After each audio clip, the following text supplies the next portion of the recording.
Hey there everyone, Ryeniken here, bringing you another top 10 video.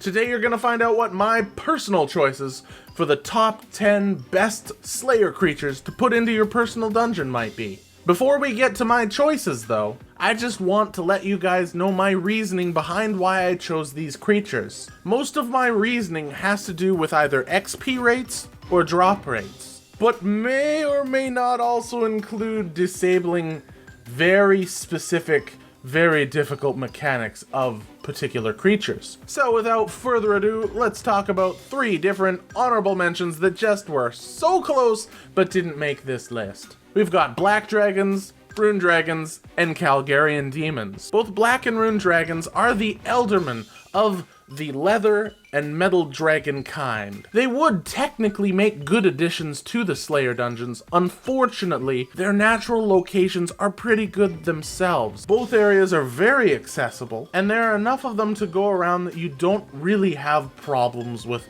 running out of them to kill. And Calgarian Demons, of course, require a stupid dungeoneering level, which I currently do not have, so unfortunately I have to exclude these as well. Number 10, Firewatch. Have you ever been slaying these guys with the Sun Spear and thought, man, I wish there were about 5 of these? Well, for that reason, they make a really good addition to a Slayer dungeon. Firewatch have great drops, and with access to the Vire Corpse drop table, you could wind up with a lot of god armor. And since that damn Luck of the Dwarves is so expensive nowadays, and takes like 50 billion of these fancy pieces of armor to make, I bet you the drops that you're gonna be getting from these guys are gonna be a little on the upside. Number 9, Celestial Dragons. With arguably the most AFK combat in-game, I'm going to place Celestial Dragons at number 9. These guys have worthwhile drop tables, loads of health, and if you're good enough, their freeze mechanic won't even hit you. The best part about this dungeon with this creature is that with the 4-second respawn time that this dungeon boasts, even having one of them is enough to fulfill your combat needs. Oh yeah, I also forgot to mention Celestial Dragons happen to be one of the best creatures to train your ranged on. Number 8, Cave Horrors. Have you ever been craving an adventure where you want to take a boat, to take another boat, to cross a jungle, to go into a cave, to kill weird tiki monsters only to get bored about 10 minutes into it? Yeah, well, so have I. But with their 1 mil apiece black mask drops, Cave Horrors are kind of hard to ignore. Now imagine if you had 5 of them permanently aggroed on you and they respawned every 4 seconds. You are going to be bringing in loads of black masks. This thing is a potential money farm, and I will definitely be filling out one of my rooms with these creatures. You know, once I've gotten the souls for them, that is. Number 7, Muspa. Having the notoriety of being one of the best magic XP making creatures in the game, Muspa have made it onto my list. Their drops are okay, but in order to kill these guys with unparalleled speed, ancient magics need to be used. However, thanks to the 4-second respawn time, using Blood Barrage as well as Soul Split, you should be able to completely destroy XP per hour records, and also look good doing it. Number 6, Nihil. Now, full disclosure, I'm not entirely sure if you get to choose which nihil spawn in your dungeons, but this still would be a really good creature to have in there. Number 1, these guys have some expensive drops. Number 2, and only if you can choose which nihil, if you set them to smoke and use an overload, they're practically powerless because your self-regenerating stats completely negate their special abilities. I'm gonna put this on my list just for the sole fact that you could probably make bank off of this. Number 5, Ascension Creatures, specifically Roarius. Oh, my favorite task!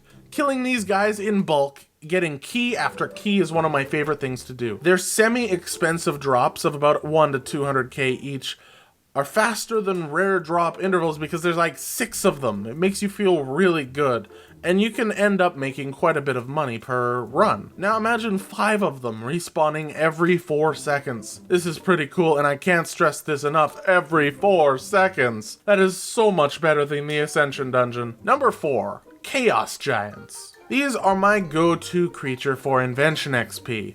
Using a legendary pet, their drops that you automatically pick up cover the cost of invention completely. And plus, the added dragon pickaxe drop every now and again has never hurt anyone, except maybe the Chaos Giants. Number 3, Abyssal Demons and Eret. Wait, 2 things in one category? Hell yeah! Both are great for invention and melee XP. And I kind of forgot about Erets until the last few minutes of writing the script, and I really didn't want to have to rewrite everything, so I'm just gonna, squeeze this guy in there. But if you ever want a power level invention, these are the creatures to do it on. Number 2, Ganoderma Beasts. Now this is a bit dependent on your gear. At lower levels, you might not want these puppies in your dungeon, because you might not be able to kill them by the time they walk from one wall to the other. However, if you have a noxious staff or something equivalent, you should be able to pump out kills like no tomorrow. Since you usually have to run around the Polypore dungeon anyways hunting these guys down, this will be a nice break from doing that. On top of that, you only need like 2 of these guys at most in your dungeon, since the respawn time is so low. But once again, on a downside, it might literally take you an eternity to get these souls, since their slayer levels are so damn high. And before we get to number 1, here are some creatures that I like to call dishonorable mentions. These are guys who I thought would be amazing in these Slayer dungeons, but then I find out that the mechanic that I wanted them to skip over or something like that would not work in the dungeon. Dragonstone Dragons. These include Dragonstone Onyx and Hydrix Dragons. I thought, hey, maybe you could get these guys, throw them in your dungeon, and then you don't have to pay that stupid cost of X amount of Dragonstones per kill or whatever. But no, even if they're in your dungeon, doesn't matter. You still have to pay a guy somewhere else for permission for killing them in your damn dungeon. Fix this, Jagex. Fix it. And lava strike worms.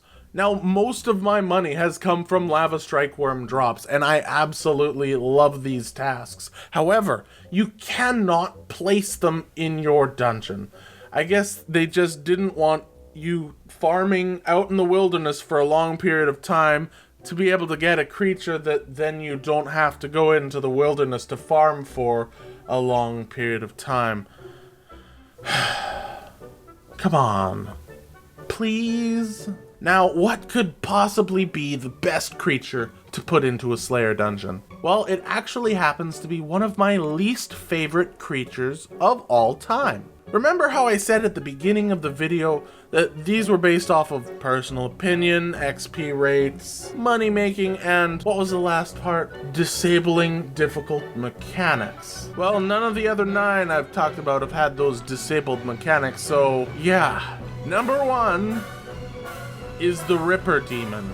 Do you need to collect the Diary of Jebediah Omnis in order to complete the Master Quest Cape? Do you often kill these guys only to have a dark shadow in a dark cave kill you? Do you ever get below half health and find the entire room begins gangbanging you harder than a penthouse suite in Las Vegas? Well, worry not, because those things are almost in the past. By placing 1 and only 1 Ripper Demon in your dungeon, if you get below half health, other Ripper Demons won't attack you because there aren't any. And oh look, the dungeon's fairly well lit, so those dank meme shadows won't catch you by surprise as much. This makes killing Ripper Demons, or should I say Ripper Demon, much easier. And I would highly recommend plopping one of these puppies into your dungeon. More to show off to your friends than anything, but hey, Ripper Claw drops are pretty cool as well. And that does it for today's video. If you like these kind of videos, make sure to give me a thumbs way up so I feel motivated to do them more often. And as always,